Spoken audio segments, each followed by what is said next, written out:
Así lo recibimos en este espacio, en Buenos Días. Le damos la bienvenida a las personas que se suman a nuestra transmisión en vivo con este maravilloso espectáculo desde Caracas. Allí vemos el Ávila y bueno, con este paisaje nosotros continuamos con más información específicamente de Venezuela y recibimos a José Antonio Gil, él es director de Data Analysis, para hablar sobre los temas que son noticia en nuestro país. Buenos días, bienvenido.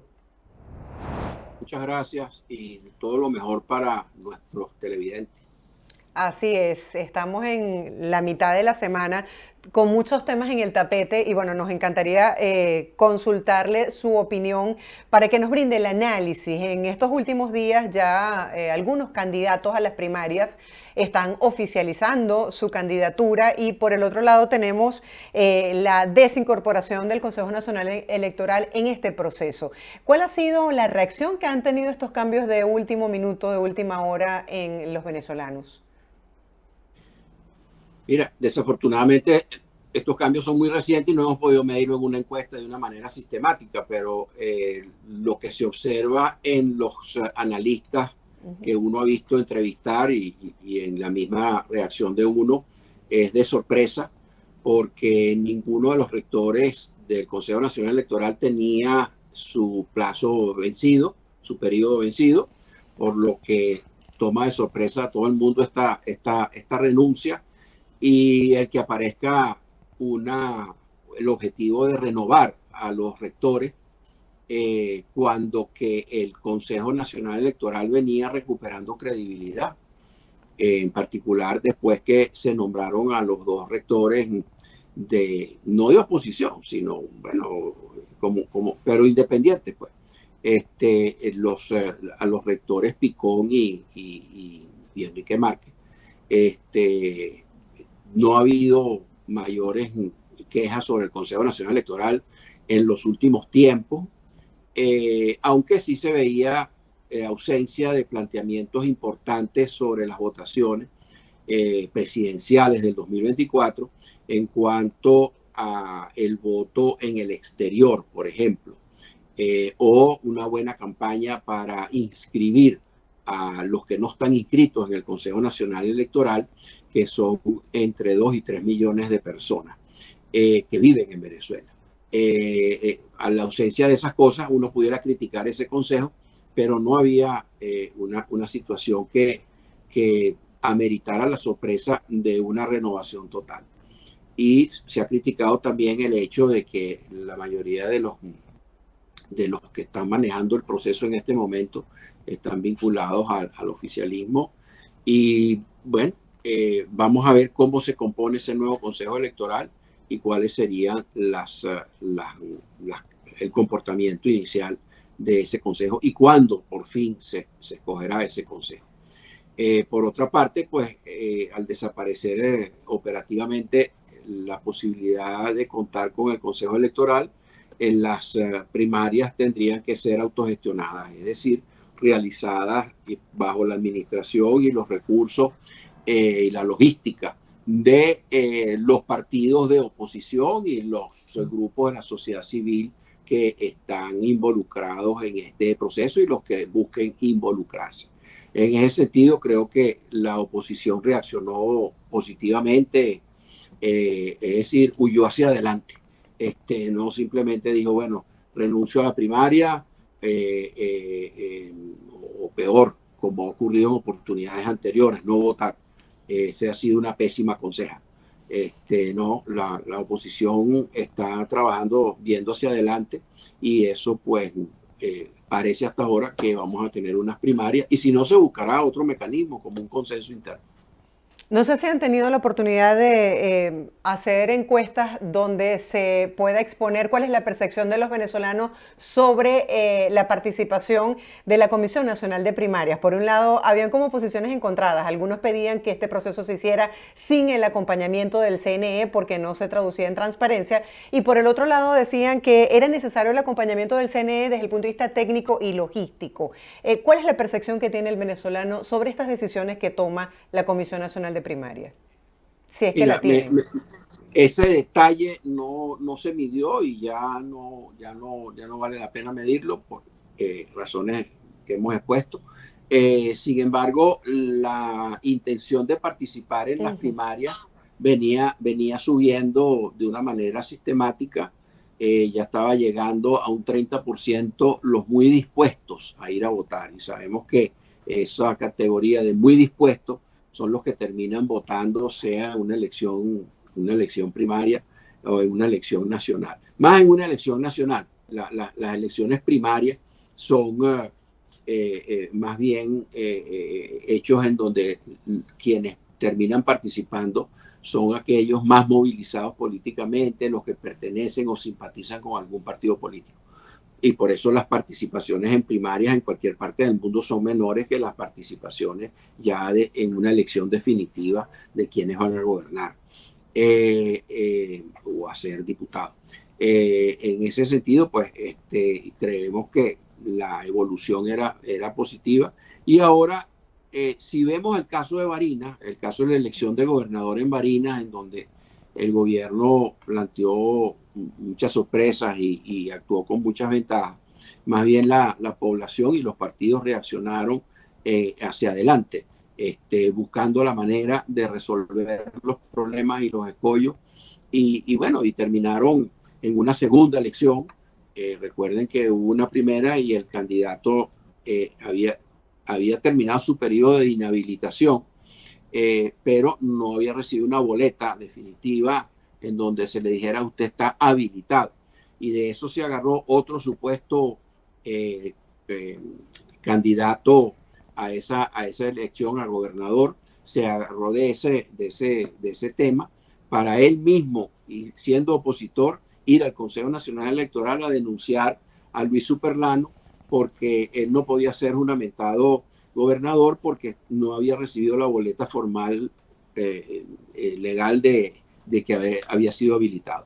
Bueno, hubo una segunda elección al mes y medio y en vez de ganar por 5.000 votos, el candidato Garrido ganó por 50.000 votos. La gran pregunta allí es cómo la gente, porque ahí no hubo tiempo de nada, y el candidato no fue el primero que escogieron, ni fue el segundo, que era la señora de Superlano, ni fue el tercero, que era un activista mucho más conocido, sino que fue el cuarto candidato. Cómo la población terminó votando por casi que, bueno, más que mayoritariamente, casi que totalmente por un solo candidato, sin que hubiera tiempo de mayor campaña electoral. De verdad que es una cosa sorprendente, es un cisne negro en el cual uno se puede confiar, pero ocurrió. Ahora, frente a las circunstancias que estamos viviendo, pues es posible que la gente termine de entender dos cosas fundamentales. Uno, que hay que votar por un solo candidato, se den o no se den las condiciones favorables para que las elecciones ocurran. Hay que votar y hay que votar por un solo candidato. Ojalá que algunos descollen en su planteamiento y en su atractivo carisma que pueda funcionar como esa antena de atracción. José Antonio, algunas personas se preguntan qué va a pasar si gana las primarias un candidato que esté inhabilitado o qué va a pasar si luego lo inhabilitan, porque algunos analistas dicen que se está jugando con el cansancio de la gente. Sí, ese es uno de los planteamientos que he visto en la mayoría de los análisis que han surgido a través de los medios con los diversos analistas. Pareciera que el gobierno tomó una ruta electoral muy particular y permíteme un segundo para explicar las rutas que había. La primera ruta y la ruta obvia para el gobierno era tratar de ganar las elecciones presidenciales recuperando la economía. En los más o menos 24 meses que se vio alguna recuperación económica, aunque muy modesta, Maduro subió de 10% de aprobación de gestión a 27% de aprobación de gestión. Y esos 17 puntos de mejora en aprobación de gestión coinciden con dos cosas. Por una parte, con el crecimiento más o menos exactamente de 17 puntos del PIB en esos 24 meses. Y por otro lado, sabemos que la aprobación de gestión del presidente coincide con el porcentaje de votos muy cercano, coincide con el porcentaje de votos que recibiría en una elección, en este caso una elección presidencial. Entonces, eso se interrumpió en agosto con un crecimiento de la inflación y un crecimiento de la devaluación, y hasta ahora pues la economía ha venido desacelerándose. Bueno, eso significa que el señor Maduro ha bajado de 27 a 21 puntos y por lo tanto en su intención de voto. Y por otro lado, cuando analizamos, cuando preguntamos en la encuesta de fines de abril, principios de mayo de la Omnibus Nacional de Data Análisis, preguntábamos por quién votaría, por Nicolás Maduro o por un candidato de oposición. 62% un candidato de oposición, 19 puntos Nicolás Maduro, y alrededor de 20 puntos no sabe, no contesta, no voy a votar. Es decir, fíjate que se cumple ese 19 puntos, está dentro del error muestral del 21 de aprobación de gestión que tiene. Si eso se cumple, anteriormente tenía más intención de voto, pero esa ruta no está planteada, no tiene vigencia, recuperar la economía para recuperar el voto. Entonces quedaba otra ruta, que era la ruta de una recuperación económica más concentrada en el petróleo, a través de la flexibilización de sanciones, que llevaba a una ruta político-electoral y económica, que era sentarse en México con la oposición para negociar las condiciones electorales. Bueno, esa ruta no es lo que está ocurriendo, no, más bien nos estamos alejando de la ruta de México, no se está negociando estas cosas con la corriente central de la oposición. Sí hay representantes de partidos minoritarios opositores dentro del proceso de renovación del Consejo Nacional Electoral, pero eso no representa ni el 10% de la corriente opositora en general. Entonces, más bien nos estamos alejando de la ruta de la negociación de las condiciones electorales en México con el grupo central de oposición para flexibilizar las sanciones y recuperar mucho más la actividad petrolera, pero nos estamos yendo más bien por una agenda electoral con sorpresa y con disgusto hacia la mayoría, por lo menos de los que se han manifestado, y me imagino que la mayoría de la población, cuando lo midamos, pues tenderá a pensar que Ahora, la situación es inconveniente. una agenda electoral que muchos consideran que no hay condiciones, porque realmente no se sabe hasta dónde va a llegar esto. No, como no se sabía hasta dónde podía llegar el caso de Barinas, y yo insisto mucho en ese caso, porque la oposición, en vez de huir hacia atrás, huyó hacia adelante y logró que ocurriera un cisne negro, logró prácticamente un milagro electoral. Retomando el tema de las primarias, me gustaría conocer tu opinión sobre cómo has visto la logística desde el punto de vista técnico y organizacional del voto de los venezolanos en el exterior. Bueno, la última noticia que recibí es que en la página que abrió la Comisión de Primarias para que se registraran los venezolanos en el exterior, no llegaba a 30.000 los registrados. Si ha migrado 7 millones de habitantes o algo más, y de esos por lo menos unos 4 millones pueden ser mayores de 18 años, pues esperaríamos una cifra muchísimo más nutrida en ese sentido. Esa cifra puede ser un arma de doble filo. Pudiera o sea, la cifra no, el hecho de que existe esa página y que la gente se pueda inscribir.